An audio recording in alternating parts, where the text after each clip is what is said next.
हर बच्चे को परिवार है ध्येय ठेवून अनाथ मुलांना पालक मिळण्यासाठी स्वनाथ फाउंडेशनने पुढाकार घेतला आहे।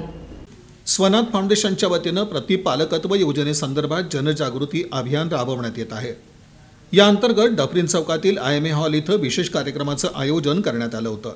स्वनाथ फाउंडेशनच्या संस्थापिका तथा मार्गदर्शिका श्रेया श्रीकांत भारतीय यांनी फाउंडेशनच्या उपक्रमाची माहिती देताना ध्येय धोरण विशद केली। हर बच्चे को परिवार हे ध्येय घेऊन वाटचाल सुरू असल्याचं त्यांनी सांगितलं। प्रमुख पाहुण्या तथा स्वनाथ फाउंडेशनच्या संस्थापिका सारिका महोत्रा यांनी प्रतिपालकत्व अभियानाची उद्दिष्ट स्पष्ट केली। प्रसार माध्यमांशी बोलताना श्रेया भारतीय यांनी अनाथ बालकांना पालकांची छत्रछाया मिळवून देण्यासाठी सातत्यानं अभियान राबवणार असल्याचं सांगितलं। प्रतिपालकत्व योजना म्हणजे फॉस्टर केअर सर्व्हिस म्हणजे हिंदीमध्ये पोषण देखरेख सेवा। या सेवेला समाजात स्थान मिळालं पाहिजे। आमच्या अनाथ मुलांसाठी संस्था नाही तर कुटुंब हे त्यांचा आधाराचं स्थान असलं पाहिजे।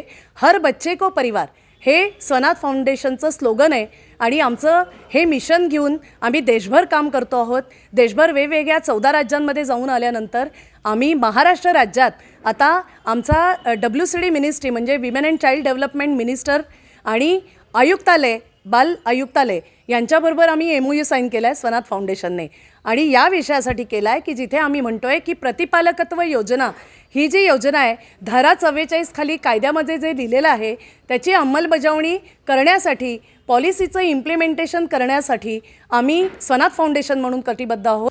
या प्रसंगी प्रदेश भाजपचे विशेष निमंत्रित सदस्य तथा मध्य विधानसभा मतदारसंघाचे प्रभारी उदयशंकर पाटील, अंबिका पाटील, रश्मित पाटील यांच्यासह सामाजिक तसंच विविध क्षेत्रातील मान्यवरांची उपस्थिती होती।